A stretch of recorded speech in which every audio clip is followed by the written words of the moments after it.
Bonsoir à tous, et bienvenue dans votre émission L'Agit de Dieu, l'émission des cœurs transformés, où chaque semaine, nous découvrons comment le Seigneur agit dans la vie de ses enfants. Aujourd'hui encore, nous avons une histoire remplie de foi, d'amour et d'humilité, celle d'une jeune femme dont le parcours est une véritable leçon de vie.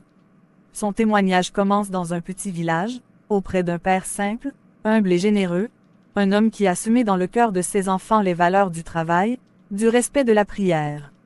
Ce soir, nous recevons Cécilia, une jeune dame qui a vu la main de Dieu se manifester d'une manière extraordinaire, alors qu'elle pensait que tout était perdu. Restez avec nous jusqu'à la fin, car son histoire prouve que quand les portes se ferment, Dieu, lui, en ouvre d'autres qu'on n'imaginait même pas. Bonsoir Cécilia, sois la bienvenue dans l'Agit de Dieu. Bonsoir Cynthia, bonsoir à tous. Je suis vraiment honorée d'être ici. Alors, Cécilia, ce soir tu vas nous parler d'un homme qui t'a profondément marqué. Ton père. Raconte-nous, qui était-il? Quand je repense à mon enfance, la première image qui me vient à l'esprit, c'est celle de mon père, un homme, pas comme les autres. On vivait simplement, dans un tout petit village, mais il avait un cœur, grand comme le monde. Papa, c'était ce genre d'homme que tout le monde respectait, mais surtout, que tout le monde aimait.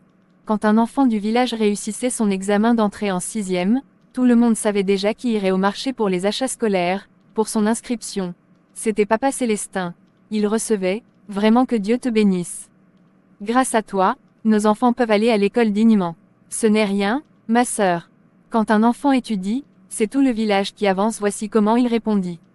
Mon père était un homme de cœur.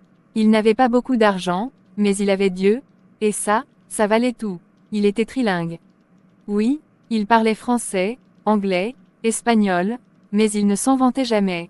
C'était un homme instruit, mais si humble que parfois, on oubliait qu'il avait étudié. Il disait en anglais, on dit love, en espagnol, amor. Parler plus de langues, c'est se donner la chance de réussir. Mais ce que Dieu veut, c'est l'amour en acte, pas seulement en parole. Il nous a élevés seuls, après la mort de maman. Maman est partie très tôt, après avoir mis au monde ma petite sœur. Et malgré la douleur, papa n'a jamais cessé d'aimer. Il nous a appris que la vraie richesse, ce n'est pas ce qu'on possède, mais ce qu'on partage. Cynthia, et aujourd'hui encore, je me dis que si j'aime servir les autres, c'est parce que j'ai vu Dieu, à travers mon père. Mon papa avait une phrase qu'il nous répétait toujours, « Cherchez d'abord le royaume des cieux, et tout vous sera donné par-dessus. » Matthieu, 6 verset 33. Ce verset Cynthia, était notre devise de vie. Et aussi que Dieu aime les humbles, la charité. Papa était la seule personne vraiment instruite. Mais il n'en faisait jamais un sujet de fierté. Il disait souvent, la connaissance sans amour, c'est comme un arbre sans fruits. Il nous disait toujours, soyez humbles, même quand vous réussissez, parce que Dieu aime les cœurs simples. Et ça, je ne l'ai jamais oublié. Oh, quelle belle phrase. Et ta maman? Maman est décédée très tôt, après la naissance de ma petite sœur. Papa a donc tout fait seul. Il nous a élevés dans la foi, dans la discipline et dans le service des autres. Alors, dis-moi Cécilia, comment s'est passé ton parcours scolaire avec un père aussi instruit? Oh, avec lui, impossible de tricher. Il était mon père, mais aussi mon professeur à la maison. Grâce à lui, j'ai toujours été parmi les meilleurs élèves.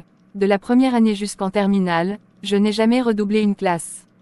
Waouh, c'est impressionnant. Et le baccalauréat? Ah, le bac, c'est là que tout a basculé. La première fois, je ne l'ai pas eu. La deuxième fois, encore un échec. Et la troisième année, papa n'avait plus les moyens. Ma petite sœur était aussi en terminale, et il commençait à vieillir. Ce n'est qu'un examen, ma fille. Tu réussiras un jour, me disait papa. Mais cette fois-là, tout était différent. Papa commençait à vieillir. Et puis, il y avait ma petite sœur. Elle aussi était en terminale maintenant. Alors, les choses sont devenues difficiles. Un matin papa nous appelait, mes filles, je ne sais pas si je pourrai payer vos 2 scolarités cette année. Papa, ne t'inquiète pas, tu vas payer l'année de ma sœur. Moi, je vais me débrouiller. Je vais aller chez une amie, je trouverai quelque chose à faire. Tu es sûre, ma fille? Tu sais, tu as déjà essayé 2 fois. Oui, papa. Cette fois, ce sera différent, Dieu agira. Et c'est là, que Dieu a commencé à agir.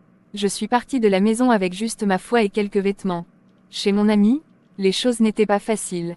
Mais un soir, en priant, j'ai compris que ce n'était pas la fin. Un soir après une journée très longue et difficile à Bassam, au coucher j'ai dit à Dieu, Seigneur, j'ai tout donné. Si tu veux que je réussisse, fais-le toi-même. Car je ne peux plus continuer comme ça. À Grand Bassam, on a commencé à fabriquer et vendre des perles et des colliers faits main.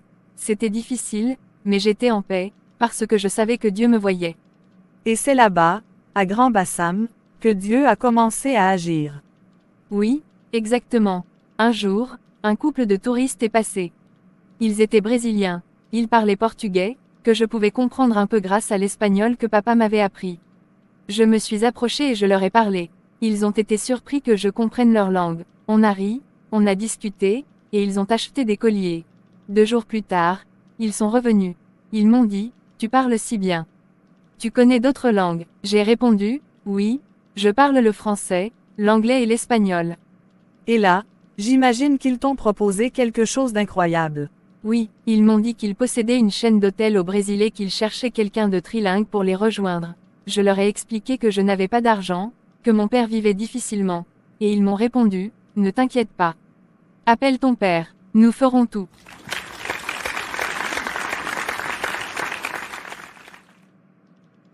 Ils ont payé mon passeport, mon visa, et m'ont emmené avec eux. Aujourd'hui, je vis au Brésil, je gère plusieurs hôtels, et chaque jour, je repense à mon père. Mais tu as perdu ton père, n'est-ce pas? Oui, 2 ans après mon départ, quand j'ai appris sa mort, j'ai pleuré. Mais au fond de moi, j'ai entendu cette parole, quand tu es au service des autres, le Seigneur aussi agit pour toi. La communauté a tout organisé pour ses funérailles, ces jeunes qu'il a aidés, nous disaient c'est aussi notre père, d'autres c'est grâce à lui que je travaille, donc, je paye la totalité de la nourriture et ainsi de suite, j'étais surprise. Ce témoignage est une véritable leçon d'humilité. Cécilia n'a pas cherché la grandeur, mais Dieu l'a élevée. La Bible dit dans 1 Pierre 5 verset 6. Humiliez-vous donc sous la puissante main de Dieu, afin qu'il vous élève au moment convenable. Oui, Dieu élève ceux qui savent rester humbles, reconnaissants et fidèles. Si je suis ici aujourd'hui, c'est grâce à Dieu, et grâce à l'exemple d'un père qui m'a appris à aimer et à servir. À toi qui nous regardes ce soir, ne méprise jamais les petits débuts, ne perds jamais la foi. Continue de servir, d'aimer, de croire, parce que l'agit de Dieu, c'est une vie où tout ce que tu donnes revient, multiplié par sa grâce. L'agit de Dieu, quand Dieu agit, tout devient possible. Chers frères et sœurs, ce témoignage que vous venez d'entendre nous rappelle que Dieu agit toujours, même dans les moments les plus simples de notre vie. Si cette histoire vous a touché, si elle vous a rappelé combien le Seigneur est fidèle, nous vous invitons, au nom du CCA, le Comité chrétien d'animation, à agir à votre tour. Likez, pour soutenir cette œuvre de foi. Partagez, pour qu'un cœur dans la détresse retrouve l'espérance. Et surtout, envoyez-nous votre témoignage, car votre histoire peut sauver, relever, consoler quelqu'un quelque part. Ensemble, formons une communauté qui prie, qui aime et qui agit. Parce que chaque vie transformée est une preuve vivante que Dieu est encore vivant. À très bientôt dans l'agit de Dieu. Et n'oubliez pas, quand Dieu agit dans ta vie, partage-le.